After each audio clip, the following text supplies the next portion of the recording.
2015 году, она продолжалась 10 лет, это были два ключевых глобальных направления: декада ООН по образованию для устойчивого развития и стратегия ООН по ОУР, это региональный процесс. Ну, после 2015 года я вам расскажу чуть дальше, что такое образование. Вот вкратце, это такое образование, которое определяет потенциал отдельных лиц, групп, сообществ и организаций стран, позволяющие иметь собственные суждения и делать выбор в интересах устойчивого развития. Это определение, которое приводится в стратегии Европейской экономической комиссии ООН по образованию для устойчивого развития. Ну, говорить о том, что образование, вернее, ООН способствует развитию критического мышления, действия, направленных на устойчивое развитие, уже говорить лишнее, наверное, потому что об этом мы сегодня уже сказали. Я немножко остановлюсь на истории, как это все у нас начиналось. В региональном процессе вот есть такая конференция «Окружающая среда для Европы». Каждые 3 года она проходит в регионе ЕК ООН, и первый дискурс ОУР начался в Киеве в 2003 году на конференции министров окружающей среды. И вообще этот шаг является очень таким значимым шагом в области ОУР. Именно на той конференции министры 55 стран региона Европейской экономической комиссии ООН, они приняли заявление министров окружающей среды о просвещении в интересах устойчивого развития. И именно на той конференции прозвучало первый раз о том, что в этот процесс необходимо включать Министерство образования, потому что это ключевые игроки на этом поле. В 2005 году в столице Литвы, в Вильнюсе, менее чем через 2 года после Киевской конференции, министры окружающей среды и образования, это было первое такое совместное совещание, они приняли стратегию Европейской экономической комиссии ООН. И немногим раньше, в январе 2005 года, ответственной структурой за этот процесс глобальный была назначена ЮНЕСКО, которая должна была координировать все эти действия по всему миру.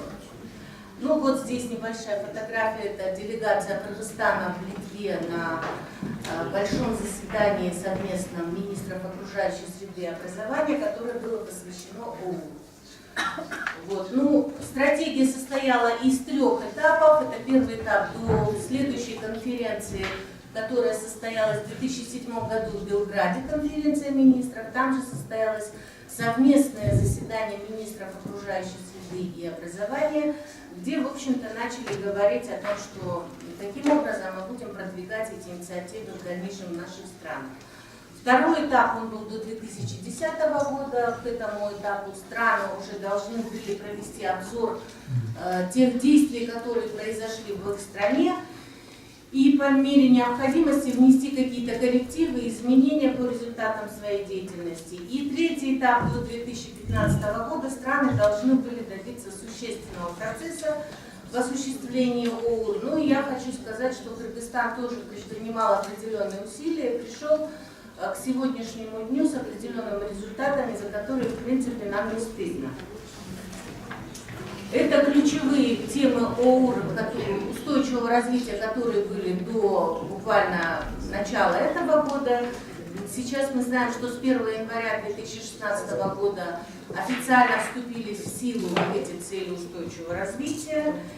И вот задачи стратегии, в чем они заключались? Да? Это приведение государственной политики в соответствии с принципами устойчивого развития, интеграция принципов устойчивого развития в систему образования на всех уровнях, повышение компетенций учителей в области устойчивого развития, разработка учебно-методической литературы, содействие развитию научных исследований в области ООН и укрепление международных связей в области ООН в регионе Европейской экономической комиссии и, соответственно, обмен опытом между странами. Но главным бенефициантом процесса ООН является Госагентство охраны окружающей среды, то есть координирующий эти действия в нашей стране. Но ключевые госорганы, которые занимаются ОУРом в нашей стране, это Госагентство охраны окружающей среды, Министерство образования. И я хочу вот сказать, что основным, скажем так, госорганом, который отвечает за все эти вопросы, все-таки является Министерство экономики. Вот. Партнеры этого процесса – это все гражданские организации, неправительственные, которые работают в этой области, это учреждения образования, школы, вузы, профессиональные лицеи, международные организации и так далее. Что касается страновых обязательств и выполнения, то мы на конференцию в Вильнюсе, в Литве, которая состоялась, приехали в марте уже с готовым постановлением правительства о создании Координационного совета по образованию для устойчивого развития в Кыргызской республике. Здесь вот скрин сайта Европейской экономической комиссии ООН именно по образованию для устойчивого развития. Одним из главных обязательств страны было перевод текста стратегии на государственный язык, обеспечение школ учебно-методическими пособиями, подготовка примеров положительной практики. Здесь вот вы видите ссылки, по этим ссылкам можно пройти, получить все документы, которые касаются именно нашей страны, то есть то, что мы сделали в этом направлении. Здесь вот скрин сайта с того же ЕК ООН, здесь вот вы видите в середине вот, бесед, если вы зайдете, нажмете на этот кликните, и там выйдет текст нашей стратегии на государственном языке. Помимо этого, каждые 3 года, вот по истечению каждого этапа, наша страна готовит доклад о ходе осуществления стратегии в интересах образования для устойчивого развития. И вот последний буквально доклад мы отправили в 2015 году, в котором принимали участие все самые основные участники нашего процесса. И вот по ссылкам здесь сбоку вы увидите, что вот эти вот все наши документы страновые, они висят здесь. Здесь мы подготовили пример успешных практик по ОУР, они тоже здесь, вот на этом сайте. Можете зайти и посмотреть на них.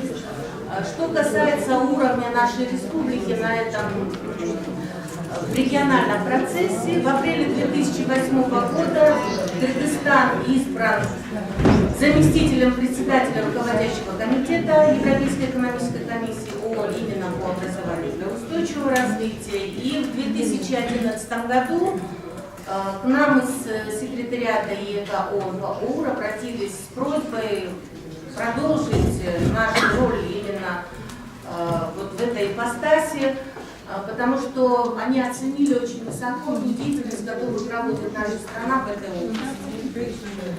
Вот. У нас создан региональный центр экспертизы по образованию для устойчивого развития.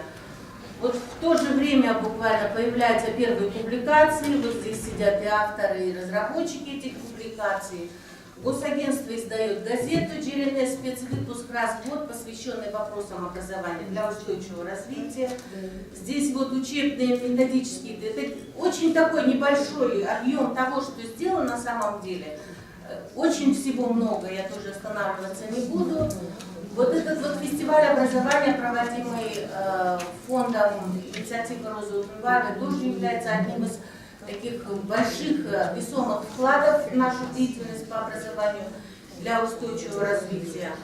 Кому будет интересно, вот зеленый пакет «Ледники Центральной Азии», это вот как раз здесь вот реклама, я сегодня принесла вам, если кто-то хочет получить этот образовательный ресурс, который посвящен 25 темам устойчивого развития, как раз вот здесь вы можете получить. Это образовательный ресурс для учителя, который он может использовать на уроках.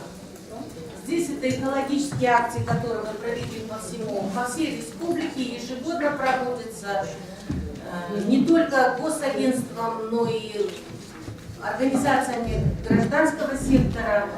Масса тренингов для учителей и педагогов.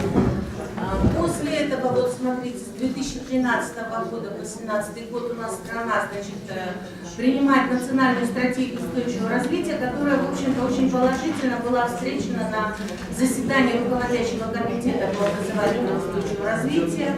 Здесь вот вы видите, что одна из задач – это включение содержания образования на всех уровнях вопросов устойчивого развития.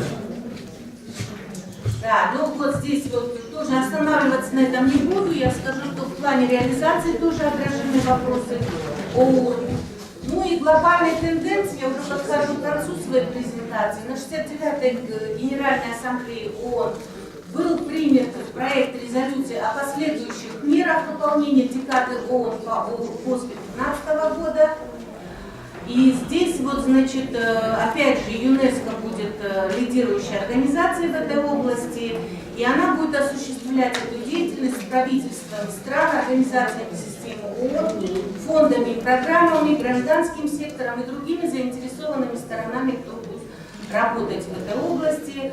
Вот, значит, 1 января официально вступили в силу 17 целей устойчивого развития. Вот здесь вот высказывание Пан Ки Муна вы видите. Здесь вот то, что мы приняли эти цели, тоже присоединились. И вот здесь на самом высоком уровне заявляется, что ООН играет решающую роль в осуществлении целей устойчивого развития. Помимо этого, вот есть глобальный такой процесс, региональные центры экспертизы, созданные под эгидой университета ООН в Японии. Они уже разработали дорожную карту региональных центров по реализации целей устойчивого развития через образование и обучение. В нашей стране тоже есть такой центр. И вот к чему мы должны прийти сегодня? Перед нами вот стоит тоже большая задача подготовиться к 8-й конференции министров окружающей среды для Европы, которая состоится в этом году 8-10 июня 2016 года в Батуми, в Грузии. И третий пункт повестки дня этой конференции звучит: на пути к формированию нового общества 10 лет образования в интересах устойчивого развития. И в среду 8 июня с 4 до 6 часов вечера состоится очередное совещание высокого уровня министров образования и окружающей среды, которое посвящено вопросам ОУР. Будут рассматриваться вопрос прогресс, достигнутый вот именно за эти 10 лет, и решения в отношении следующих шагов для достижения процесса ОУР в регионе, и в качестве вклада в осуществление глобальной программы действий по ОУР, а также в рамках повестки дня в области устойчивого развития на период пост-15. Ну и вот на этом я завершаю. Я надеюсь, вложилась в то время, в которое обещала. Я благодарю вас за внимание. Эта презентация достается организаторам, и я надеюсь, что те, кто захотят ее, они получат эту презентацию. На этом я завершаю. Если есть вопросы, пожалуйста.